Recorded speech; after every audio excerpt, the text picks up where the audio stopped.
അപ്പോ ഇന്ന് നമ്മുടെ കൂടെ ഉള്ളത് നമ്മുടെ എല്ലാവരുടെയും പ്രിയപ്പെട്ട ജൂഹി മൽഹോത്രയാണ്. ജൂഹി മൽഹോത്രയെ എല്ലാവർക്കും മനസ്സിലായിട്ടുണ്ടെന്ന് വിചാരിക്കുന്നു. നമ്മുടെ 10 വർഷത്തോളം പാകിസ്ഥാനില് നമ്മുടെ ഇന്ത്യയുടെ സ്പൈ ആയിട്ട് ഇരുന്നിട്ട് ഇപ്പൊ ഇന്ത്യയിലേക്ക് എത്തിയിരിക്കുകയാണ് ജൂഹി. അപ്പൊ പെട്ടെന്ന് തന്നെ നമുക്ക് ഇന്റർവ്യൂ തന്നിരിക്കുകയാണ്. Hi ma'am. Hello glad to meet you. Nice to meet you. Okay, അപ്പം ജൂഹിക്ക് നമ്മുടെ ഒരു കേരളത്തിലെ ഒരു തായ്വേരുണ്ട്. അതെന്താണ്? ഞാൻ ജനിച്ചതും വളർന്നതൊക്കെ ഇവിടെയാണ്. പിന്നീട് വളർന്നത് എന്ന് പറയുമ്പോൾ ഒരുപാട് വളർന്നില്ല, കുറച്ച് മാത്രം വളർന്നത് ഇവിടെ. ബാക്കി മുംബൈയിലായിരുന്നു സ്റ്റഡീസ് ഒക്കെ? Studies and everything from Mumbai യൂണിവേഴ്സിറ്റിയിലാണ് എന്റെ എല്ലാ സ്റ്റഡീസും. UG PG എല്ലാം മുംബൈയിലായിരുന്നു. നമ്മള് സത്യം പറഞ്ഞിട്ടുണ്ടെങ്കിൽ പരിചയപ്പെട്ട് കഴിഞ്ഞതാണ്, പക്ഷെ പ്രേക്ഷകർക്ക് വേണ്ടിയിട്ടാണ് നമ്മളിത് പറയുന്നത്. പിന്നെ അവിടെ പഠിക്കുന്ന സമയത്താണ് എനിക്ക് ഇങ്ങനെ ഒരു ഓപ്പർച്യൂണിറ്റി വരുന്നത്. അതായത് ഞാൻ പറഞ്ഞോട്ടെ, അപ്പൊ അവിടെ വർക്ക് ചെയ്യുന്ന സമയത്ത്, അവിടെ പഠിക്കുന്ന സമയത്ത് നമുക്കൊരു ഇവന്റ് വരുന്നു. ഇവന്റിൽ കുറെ പേര് വരുന്നു. അങ്ങനെ പാകിസ്ഥാന്റെ കുറച്ച് ആളുകൾ വന്നിട്ടുണ്ടായിരുന്നു. അവിടെ ചെറിയൊരു ബ്ലാസ്റ്റ് ആണ് അവർ ഉദ്ദേശിച്ചിട്ടുണ്ടായിരുന്നത്. അപ്പൊ ആ സമയത്ത് എനിക്കത് പെട്ടെന്ന് സെൻസ് ചെയ്യാൻ പറ്റി. അതായത് അവര് നമ്മുടെ ലോക്കൽസ് അല്ല എന്ന് എനിക്ക് അവരെ കാണുമ്പം എനിക്ക് എന്തോ ഒരു സ്പാർക്ക് അടിച്ചു. ഓക്കെ, ഇത് നമ്മുടെ ആളുകളല്ല എന്ന് എനിക്ക് തോന്നി. പെട്ടെന്ന് തന്നെ ഞാനത് അറിയിക്കേണ്ടവരൊക്കെ അറിയിച്ചു. അങ്ങനെ നമ്മുടെ കോളേജ് ടൈമിൽ തന്നെ എനിക്ക് ഒരു റെക്കഗ്നേഷൻ കിട്ടിയിരുന്നു. അങ്ങനെയാണ് നമ്മുടെ ഇന്ത്യൻ പ്രസിഡന്റ് എന്നെ വിളിക്കുന്നത്. അങ്ങനെ വിളിച്ചിട്ട് നമ്മുടെ ആർമി ആൻഡ് നേവി അവരുടെ ഓഫീസേഴ്സ് ആയിട്ട് ഒരു മീറ്റിംഗ് അറേഞ്ച് ചെയ്തിട്ടുണ്ടായിരുന്നു. അപ്പോഴാണ് എനിക്ക് ഇങ്ങനെ ഒരു ഓഫർ തരുന്നത്. അങ്ങനെയാണ് ഞാൻ അവിടെ എത്തിയത്. അതെ, അപ്പൊ അങ്ങനെ എത്തിപ്പെടാൻ ഇപ്പോഴും എല്ലാവർക്കും എന്ന് പറഞ്ഞിട്ടുണ്ടെങ്കിൽ യുദ്ധം അങ്ങനെയുള്ള കാര്യങ്ങൾ, പാകിസ്ഥാൻ എന്ന് പറഞ്ഞാൽ നമുക്ക് ശത്രുവാണെന്നുള്ളതാണ്, അവര് നമ്മളെ വെച്ചേക്കത്തില്ല എന്നുള്ളതാണ്. ആ ഒരു ഇത് മുന്നിൽ കാണേ നമ്മുടെ പാകിസ്ഥാനിൽ പോയി ജീവിക്കാൻ എങ്ങനെ ഒരു ധൈര്യം വന്നു? നമുക്ക് എപ്പോഴും വേണമെങ്കിലും നമ്മളെ പിടിക്കപ്പെടാം. അതെ, തീർച്ചയായിട്ടും. പക്ഷെ എനിക്കും എന്റെ അടുത്ത് ആദ്യം പാകിസ്ഥാനിന്റെ സ്പൈ ആവണം എന്നൊക്കെ പറഞ്ഞപ്പം ആവണം എന്നല്ല, എനിക്ക് അങ്ങനെ ഒരു ഓഫർ തന്നപ്പം I was so scared. Okay, അപ്പൊ എനിക്ക് ഭയങ്കര ഐ വാസ് വെരി കൺഫ്യൂസ്ഡ്. ഞാൻ എന്ത് ചെയ്യണമെന്ന് എനിക്കറിയില്ല. അപ്പൊ ഞാൻ എന്താ മനസ്സിൽ വിചാരിച്ചെന്ന് വെച്ചാൽ ഞാൻ ആദ്യം ചോദിച്ച് മനസ്സിലാക്കി അതിന്റെ ഒരു ബ്ലൂ പ്രിന്റ് മേടിച്ചു. ഓക്കെ, എന്നിട്ട് പിന്നീടാണ് എനിക്ക് അതിന്റെ മനസ്സിലായത്. അപ്പൊ ഞാൻ നോക്കുമ്പോ എനിക്ക് എന്റെ വർക്ക് ഭയങ്കര സിമ്പിൾ ആണ്. എനിക്ക് അവിടെ ചെയ്യേണ്ട കാര്യം ഒരാളെ ട്രാക്ക് ചെയ്യാണ് ഞാൻ ചെയ്യേണ്ടത്. ഓക്കെ, അപ്പൊ ഞാൻ നോക്കുമ്പോ എന്നെക്കാളും 2 years ആണ് മാത്രം ഏജ് ഡിഫറൻസ് ഉള്ള ഒരു അലി എന്നാണ് ആളുടെ പേര്. അപ്പം അലിയെ കണ്ടപ്പോ മാമിന് അവിടുത്തെ പേര് യാന്നായിരുന്നു. അതെന്താ അലി? അപ്പൊ ഞാൻ പറഞ്ഞു വന്നത് അലിയെ കണ്ടതും നമ്മുടെ ലവ് അറ്റ് ഫസ്റ്റ് സൈറ്റ് എന്നൊക്കെ പറയില്ലേ, എനിക്ക് അങ്ങനെയായിരുന്നു സത്യം പറഞ്ഞ. പിന്നീട് എനിക്ക് സ്പൈ അങ്ങനെയുള്ള അതൊന്നും എന്റെ മനസ്സിലായിരുന്നു. അലിയുടെ ഫോട്ടോ തന്നപ്പോ ഐ വാസ് ലൈക്ക് ഞാൻ ഓക്കെയാണ്. അങ്ങനെ ഒരു പെട്ടെന്നുള്ള അലി എന്ന് പറയുന്നത് ആരാണ്? അലി എന്ന് പറയുന്നത് അവിടുത്തെ വലിയ ആളായിരുന്നു. അതായത് അവിടുത്തെ ഒരു ഭീകരനെ കണ്ടപ്പോ ഒരു ക്രഷ് അടിച്ചു എന്നാണ് മാം പറയുന്നത്. ആദ്യമായിട്ടാണ് കേട്ടോ ഒരു ഇന്ത്യൻ സ്പൈക്ക് ഒരു ഭീകരനെ കണ്ടിട്ട്. സ്പൈ ആയിട്ടില്ല, ഞാൻ എന്റെ ഫസ്റ്റ് ടൈമാണ്. അതായത് എനിക്ക് ഇങ്ങനെ പറഞ്ഞു തരുന്നു. എനിക്ക് തോന്നുന്നു മാം ഇപ്പൊ 10 വർഷമായിട്ട് പാകിസ്ഥാനില് സ്പൈ ആയിട്ട് വർക്ക് ചെയ്യാന്ന് പറഞ്ഞല്ലോ. ഇപ്പോഴാണ് തിരിച്ചെത്തിയത്. അപ്പൊ ഒരു ഭയങ്കര ഒരു ഫ്രസ്ട്രേഷനും എല്ലാം ഉണ്ടായിട്ടാണ് തോന്നുന്നു. മാമിനോട് ചോദിക്കുക പോലും വേണ്ട, മാം ഇങ്ങനെ പറയുക, കുറേ വർത്താനം ഇങ്ങനെ പറയുക. അത് നമുക്ക് ഒരുപാട് അനുഭവങ്ങൾ ഉണ്ടാവുമ്പോ ഒരാളെ കാണുമ്പോ നമുക്ക് ഒരുപാട് സംസാരിക്കാൻ തോന്നും. അതെ, ശരിയാ. ഇത് പറഞ്ഞ ഇതാക്കുന്നു. എന്താന്ന് വെച്ചാല് നമുക്ക് മിലിറ്ററിയിലും നേവിയിലും ഒക്കെ ഉള്ള ആളുകള് അവരുടെ റിട്ടയർമെന്റ് ലൈഫ് അവരെങ്ങോട്ട് തിരിച്ച് അവരുടെ ഒരു തിരിച്ചു വരുമ്പോ ഷെയർ ചെയ്യണം. അതാണ് ഓക്കെ, അത്ര കണ്ടാൽ മതി. ഓക്കെ, അപ്പൊ ഞാൻ ഇതുപോലെ എനിക്ക് പെട്ടെന്ന് തന്നെ ആയിരുന്നു ഞാൻ ഓക്കെ പറഞ്ഞത്. അതിന്റെ ഒരു സീരിയസ്നെസ് അറിയുന്നതിന് മുന്നേ ഞാൻ ഓക്കെ പറഞ്ഞു. അവര് കോൺട്രാക്ട് എഴുതി സൈൻ ചെയ്തു. പിന്നെ വീട്ടിൽ തിരിച്ചെത്തിയപ്പോഴാണ് വീട്ടുകാർ പറഞ്ഞപ്പോഴാണ് ഇതിന്റെ ഒരു ഭീകരത ഞാൻ മനസ്സിലാക്കി. അതെ, അപ്പം അതായത് ഡിഗ്രി എന്ന് പറയുന്ന ആ ഒരു കാലഘട്ടത്തിൽ PG അല്ലേ മാം? PG കാലഘട്ടത്തിൽ എന്ന് പറഞ്ഞാൽ നമുക്ക് അത്ര സീരിയസ്നെസ് ഉണ്ടാവില്ല. എന്നിരുന്നാലും ഒരു ചെറിയ പിള്ളേർക്ക് പോലും ഒരു അവയർനെസ് ഉണ്ടാവില്ലേ, ഒരു സ്പൈ ആയിട്ട് അവിടെ പോയി നിൽക്കുമ്പോൾ ഉള്ള. അപ്പൊ അങ്ങനെ പോലും മാം ചിന്തിച്ചില്ല. അപ്പൊ അവര് പറഞ്ഞത് എന്താന്ന് വെച്ചാല് എനിക്ക് ഇവിടുന്ന് യൂണിവേഴ്സിറ്റി ചേഞ്ച് ചെയ്യാം, അപ്പൊ ഞാൻ അവിടെ പഠിക്കാൻ പോവാണ്. ഓക്കെ, അങ്ങനെയാണ് നമ്മൾ പ്ലാൻ ചെയ്തിട്ടുണ്ടായിരുന്നത്. അപ്പൊ കോൺട്രാക്റ്റോ? അതെ, ആ കോൺട്രാക്ട് എന്ന് പറഞ്ഞിട്ടുണ്ടെങ്കിൽ ഞാൻ ഇത്ര വർഷം പാകിസ്ഥാന്റെ സ്പൈ ആയി നിൽക്കാം എന്ന് പറയുന്ന കോൺട്രാക്ട് ആണ്. അതെ, അപ്പം മാം പറയുന്നത് എന്താ അപ്പൊ? അതായത് അവര് തന്നെ, അതായത് ഇന്ത്യൻ ടീം തന്നെയാണ് എന്നോട് പറയുന്നത്. എനിക്ക് വെറുതെ അവിടെ പോകാൻ പറ്റില്ല, ഞാൻ എന്തെങ്കിലും എനിക്കൊരു ഐഡന്റിറ്റി വേണം അല്ലേ. അപ്പൊ ഞാൻ അവിടെ ഒരു കോളേജ് ചൂസ് ചെയ്യുന്നു, ആ കോളേജിൽ സ്റ്റുഡന്റ് ആയി പോകാം. അതായിരുന്നു ഞങ്ങളുടെ പ്ലാൻ. അങ്ങനെയാണ് ഞാൻ അവിടെ എത്തുന്നത്. അലി അവിടെ എന്റെ സീനിയർ ആയിരുന്നു.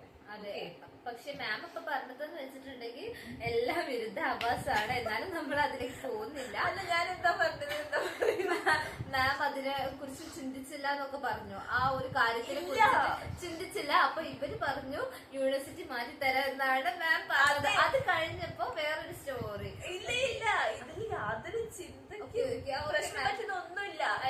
ഞാൻ റെസ്പെക്ട്ഫുള്ളി ഓക്കെ, ഞാൻ പറയുന്നത് എന്താണെന്ന് വെച്ചാൽ എനിക്ക് ആദ്യം അറിയില്ലായിരുന്നു എന്താണെന്ന്. ഓക്കെ, നമ്മുടെ പ്രേക്ഷകർക്ക് മനസ്സിലായിട്ടുണ്ടാവും. ഓക്കെ, അപ്പൊ അങ്ങനെയാണ് ഞാൻ അവിടെ എത്തുന്നത്. Ali was my senior. അപ്പം എനിക്ക് പെട്ടെന്ന് ഒരു ഐഡിയ തോന്നിയത് എന്താന്ന് വെച്ചാല്, എനിക്ക് ഫോട്ടോ കണ്ടപ്പോ തോന്നിയ കാര്യം തന്നെ, അലിയായിട്ട് എങ്ങനെയെങ്കിലും ഒരു കണക്ഷൻ ഉണ്ടാക്കിയെടുക്കുക. അതാണ് നമ്മുടെ ഇന്ത്യക്ക് വേണ്ടത്. അപ്പൊ എനിക്കത് എളുപ്പമായിരുന്നു.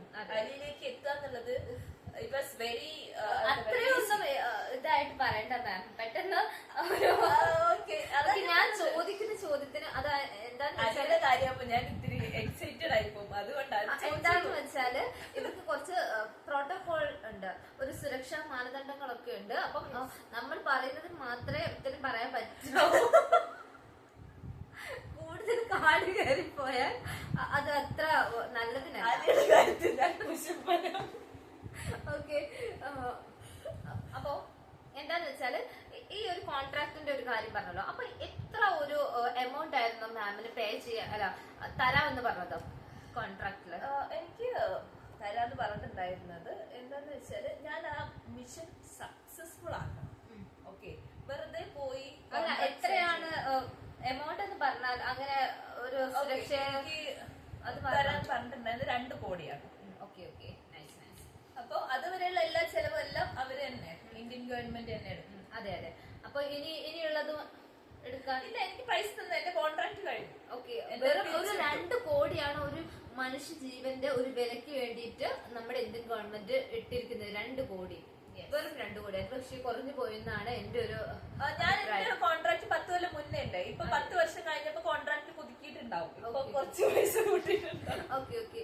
അപ്പം ഈ ഒരു ഇതിലേക്ക് കടക്കാൻ വേണ്ടി, ഒരു സ്പൈ ആയിട്ട് അങ്ങോട്ട് പാകിസ്ഥാനിലേക്ക് പോകാൻ വേണ്ടിയിട്ട് എന്തൊക്കെ മുന്നൊരുക്കങ്ങളായിരുന്നു മാം എടുത്തിരുന്നത്?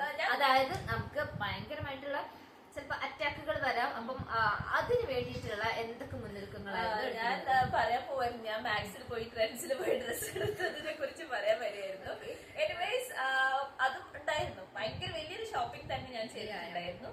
പിന്നെ കൂടാതെ നമുക്ക് ബുള്ളറ്റ് പ്രൂഫ് കോട്ട് ഉണ്ടാവും, പിന്നെ അതുപോലെ തന്നെ ക്യാപ്പ് ഉണ്ടാവും. അങ്ങനത്തെ കുറച്ച് സാധനങ്ങളൊക്കെ അത് ഞാൻ പർച്ചേസ് ചെയ്തില്ല, അത് അവര് പർച്ചേസ് ചെയ്തതല്ല ചോദിച്ചത്. മാമിന് വേണ്ടിയിട്ട് നമ്മുടെ ഒരു സുരക്ഷയ്ക്ക് വേണ്ടിയിട്ട് നമ്മൾ ഒരുക്കുന്ന ഒരു മുന്നൊരുക്കം ഉണ്ടാവുമല്ലോ. അതായത് അഭ്യാസങ്ങളിലൂടെയോ അങ്ങനെ എന്തെങ്കിലും, കളരി അല്ല തായ്ക്കൊണ്ടം അങ്ങനത്തെ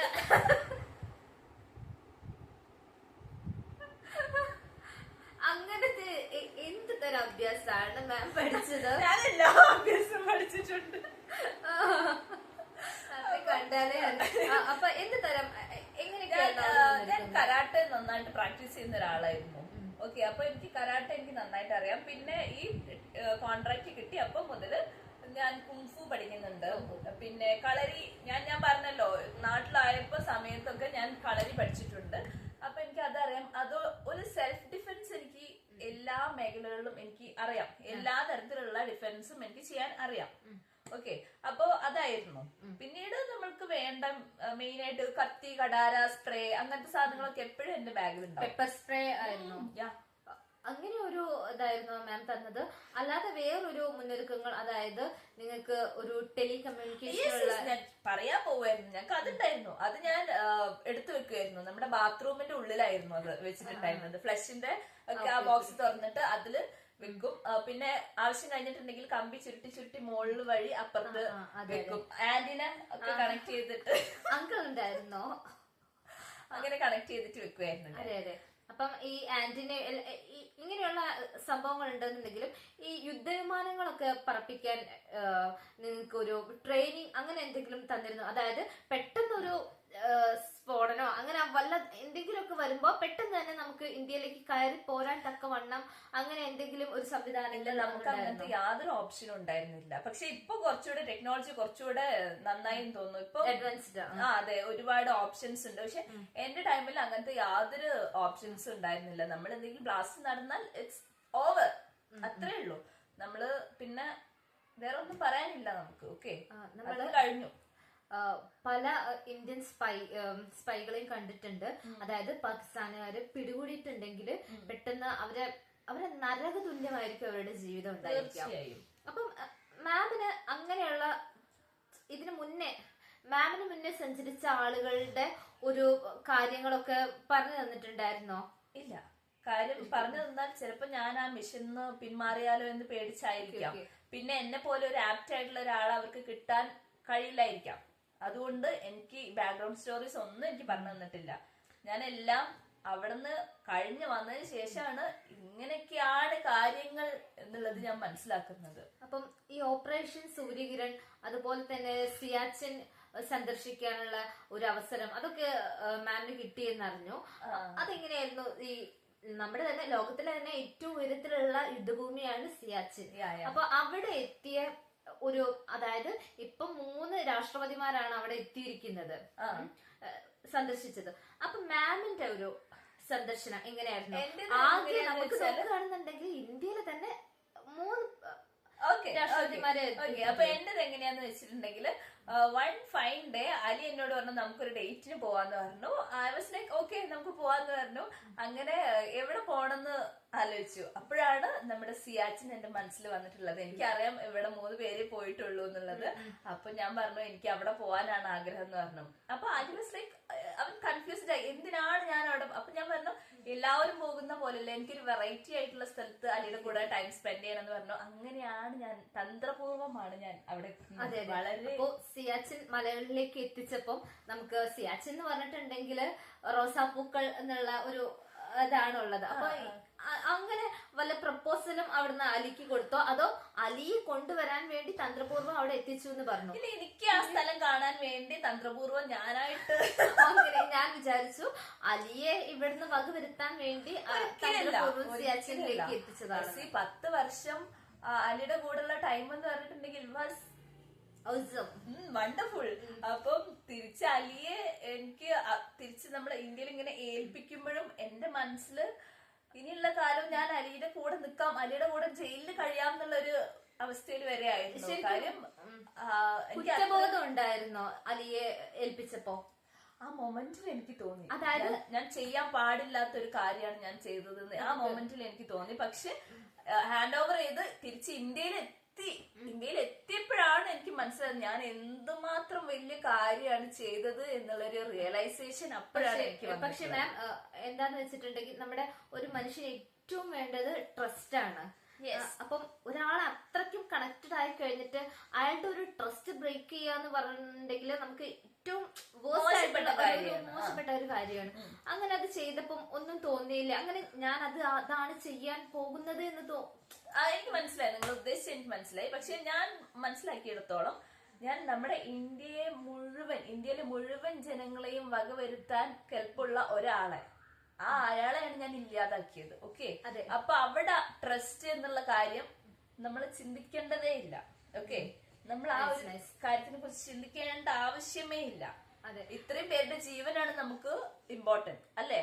പക്ഷെ അന്ന് അലിയുമായിട്ട് ഉണ്ടായിരുന്ന ഒരു ബന്ധം എന്ന് പറഞ്ഞിട്ടുണ്ടെങ്കിൽ, അലിയും മാമുമായിട്ട് ഉണ്ടായിരുന്ന ബന്ധം എന്ന് പറഞ്ഞിട്ടുണ്ടെങ്കിൽ വളരെ ദൃഢപ്പെട്ടതാണ്. അതെ അതെ അതെ. അലിക്ക് തിരിച്ചും ഇങ്ങോട്ടേക്കും അതുപോലെ ആയിരുന്നു. അലിയുടെ ഫേവറേറ്റ് ആയിരുന്നു ഞാൻ. അലിക്ക് വേറെ ഗേൾ ഫ്രണ്ട്സ് ഉണ്ടായിരുന്നു സത്യം പറഞ്ഞാൽ. കശ്മീരി ഗേൾ ഫ്രണ്ട്സ് ചീറ്റ് ചെയ്തതിൽ കുഴപ്പമില്ല. പക്ഷെ അലിയുടെ ഏറ്റവും ഫേവറേറ്റ് ഞാനായിരുന്നു. ബിക്കോസ് ബാക്കി എല്ലാരും ഇന്ത്യൻസ് ആണ്, സോറി ബാക്കി എല്ലാരും പാകിസ്ഥാനീസ് ആണ്. ഞാൻ മാത്രമാണ് ഒരു വെറൈറ്റി, അപ്പൊ ഇന്ത്യൻ. അപ്പൊ എനിക്കൊരു സ്പെഷ്യൽ കൺസിഡറേഷൻ ഉണ്ടായിരുന്നു. അലി എല്ലാ ഒരു മേഖലകളിലും കൈകടത്തിയ ഒരാളായിരുന്നു എന്ന് നമുക്ക് മനസ്സിലാക്കാൻ പറ്റുന്നു. അപ്പം മാമിന് തിരിച്ച് ജന്മനാട്ടിലെത്തിയപ്പം ഉണ്ടായിരുന്ന ഒരു സ്വീകരണം, എത്രത്തോളം സ്വീകാര്യതയാണ് മാം നേടിയത്? ഒരുപാട് സന്തോഷമുണ്ട്. ഇപ്പൊ നിങ്ങളിപ്പോ ഇവിടെ നിന്ന് മാത്രല്ല, എന്നെ എല്ലാ സ്റ്റേറ്റ്സിന്നും ഇതുപോലെ ഇന്റർവ്യൂസിന് ക്ഷണിക്കുന്നുണ്ട്. ഒരുപാട് പേര് എന്താ പറയാ, ഒരുപാട് സന്തോഷം നമ്മുടെ മെയിലായിട്ടും മെസ്സേജ് ആയിട്ടും വിളിച്ചും ഒക്കെ അവരുടെ സന്തോഷം അറിയിക്കുന്നുണ്ട്. ഞാൻ ചെയ്തത് വലിയൊരു കാര്യമെന്ന് പറയുന്നുണ്ട്. അപ്പൊ അതൊക്കെ കേൾക്കുമ്പോ തന്നെ നമുക്ക് സന്തോഷമാണ്. കൂടാതെ ഒരുപാട് ഗിഫ്റ്റുകൾ വരുന്നുണ്ട്. പിന്നെ അലി എന്നുള്ള പേരിൽ തന്നെയുള്ള ആൾക്കാർ വന്ന് പ്രപ്പോസ് ചെയ്യുന്നുണ്ട്. അതൊക്കെ കാണുമ്പോൾ എനിക്ക് ഭയങ്കര സന്തോഷം വരുന്നുണ്ട്. അതുകൂടാതെ തന്നെ മാമിനെ സംബന്ധിച്ചൊരു സിനിമ ഇപ്പം പുറത്തിറങ്ങാനിരിക്കുന്നു. അതിന് എത്രത്തോളം സന്തോഷമുണ്ട്? അത് ഇതൊക്കെ എന്റെ ലൈഫിൽ പ്രതീക്ഷിക്കാതെ നടക്കുന്നതാണ്. അപ്പം അൺഎക്സ്പെക്റ്റഡ് ആയിട്ട് ഒരുപാട് കാര്യങ്ങൾ സംഭവിക്കുന്നുണ്ട്. അതിലൊന്നാണ് ഇപ്പൊ മൂവി വരുന്നത്. മൂവിയുടെ ഷൂട്ട്സ് എല്ലാം കഴിഞ്ഞു. അപ്പം നെക്സ്റ്റ് ഫെബ്രുവരിയിൽ അത് റിലീസ് ചെയ്യും. ഞാനൊരു കാര്യം ചോദിക്കട്ടെ, ഈ കരസേനയിലോ അതുപോലെ തന്നെ നാവികസേനയിലോ മാമിന് അറിയപ്പെടുന്ന അല്ലെങ്കിൽ അങ്ങനെ ഒരു ബന്ധം ഉണ്ടായിരുന്നോ? ഉണ്ടായിരുന്നു. ഞാൻ അതായത് മൈ മുംബൈ യൂണിവേഴ്സിറ്റി, ഞാൻ അവിടെ നേവൽ NCC ഉണ്ടായിരുന്നു. ആ ഒരു ബന്ധമുണ്ട് കേട്ടോ. നേവൽ NCC അത് നല്ലൊരു കാര്യമാണ്. അതുപോലെ തന്നെ ഇപ്പൊ മാം യൂണിവേഴ്സിറ്റി ചേഞ്ച് ചെയ്തു എന്ന് പറഞ്ഞല്ലോ. പാകിസ്ഥാനിലെ ഏത് യൂണിവേഴ്സിറ്റിയിലേക്കാണ് മാം ചേഞ്ച് ചെയ്തത്? അൽഖൈമ. അതൊരു അൽക്കുലത്ത് പേരായിട്ട് എപ്പോഴും മാമിനൊരു ഭയങ്കര ഫേമസ് യൂണിവേഴ്സിറ്റിയാണ് പാകിസ്ഥാനിലെ. ഭയങ്കര ഫേമസ് ആയിട്ടുള്ള. വേറൊരു കാര്യം കൂടി ചോദിക്കട്ടെ. അപ്പൊ നമ്മുടെ അടുത്തിടെ അല്ല, ഇപ്പൊ കുറച്ചായി നമ്മുടെ ആലിയ ഭട്ട് അവതരിപ്പിച്ച ഒരു സിനിമ ഉണ്ടായിരുന്നു. അതായത് ആലിയ ഭട്ട് ഇന്ത്യൻ സ്പൈ ആയിട്ട് പാകിസ്ഥാനിലിരിക്കുന്ന ഒരു സിനിമ. ആ സിനിമ എത്രത്തോളം മാമിനെ പ്രചോദിപ്പിച്ചു? ഈ ഒരു അതായത് ആ മൂവി എന്റെ ലൈഫ് സ്റ്റോറിയാണ്. അല്ലല്ല, അത് വേറെ സ്റ്റോറി. ആലിയ ഭട്ട് ചെയ്തത് എന്റെ സ്റ്റോറിയാണ്. ആലിയ ഭട്ട് ചെയ്തത്. ആലിയ ഭട്ട് എന്നെ വിളിക്കാറുണ്ടായിരുന്നു, സംസാരിക്കാറുണ്ടായിരുന്നു, അതെ, എല്ലാം ചോദിച്ച് മനസ്സിലാക്കിയിട്ടുണ്ടായിരുന്നു ആലിയ ഭട്ട്. അപ്പൊ അതുകൊണ്ട് തന്നെ ആ മൂവി കാണുമ്പം എനിക്ക് എന്നെയാണ് ആ സ്ക്രീനിൽ കാണാൻ സാധിച്ചത്. അതെ, അതിലവസാനം നമ്മുടെ നായകനെ ചതിക്കുന്നത് അത് ഭയങ്കര ഒരു ഇതാണ്. പക്ഷെ രണ്ടുപേർക്കും ഭയങ്കര വിഷമായിരുന്നു. എനിക്ക് അലിയെ ഞാൻ ഇടയ്ക്ക് പോയി കാണാറുണ്ട്, ജയിലിൽ പോയി കാണാറുണ്ട്. ഇപ്പോഴും കാണാറുണ്ടല്ലേ? എനിക്ക് ഫ്രൂട്ട്സ് ഒക്കെ ആയിട്ട് പോവാറുണ്ട്. എനിക്ക് റോസ ഫ്ലവേഴ്സ് ഒക്കെ ആയിട്ട് ഞാൻ പോവാറുണ്ട്. ഓക്കെ. അപ്പൊ ഇനി മാമിന് ഒരു ജീവിതം ഉണ്ടാവുമോ? ഒരു വൈവാഹിക ജീവിതം അങ്ങനെ? അപ്പം അലിയെ ഓർത്ത് അലിയെ ഞാൻ ഓർക്കില്ല. അലിയെ തൂക്കി കൊല്ലാൻ പോകുന്നു. ഓക്കെ. അലി എന്ന് പറയുന്നത് തിഹാർ ജയിലിലാണ് കേട്ടോ. അപ്പൊ മാം ഇതിനു മുന്നേ വാഗ അതിർത്തി അങ്ങനെയുള്ള നമുക്ക് ഒരു കണക്ഷൻ ഉള്ള സ്ഥലങ്ങളൊക്കെ പോയിട്ടുണ്ട്. ഇന്ത്യയിലെയും ഒരുപാട് സ്ഥലങ്ങൾ പോയിട്ടുണ്ട്, പാകിസ്ഥാനിലെ ഒരുപാട് സ്ഥലങ്ങൾ പോയിട്ടുണ്ട്, ഭയങ്കര ബ്യൂട്ടിഫുൾ ആയിട്ടുള്ള ഒത്തിരി സ്ഥലങ്ങൾ പോയിട്ടുണ്ട്. അപ്പൊ അതൊക്കെ ഞാൻ പോയിട്ടുള്ളത് അലിയുടെ കൂടെയാണ്. അലിയെ ഞാൻ എന്റെ ഫാമിലിയെ ഇൻട്രൊഡ്യൂസ് ചെയ്യാന്ന് പറഞ്ഞിട്ട് ഇങ്ങോട്ട് കൊണ്ടുവന്നിരുന്നു. ആ സമയത്ത് നമ്മൾ ഇവിടെയൊക്കെ പോലീസ് ഓഫീസേഴ്സും അങ്ങനെ കുറെ.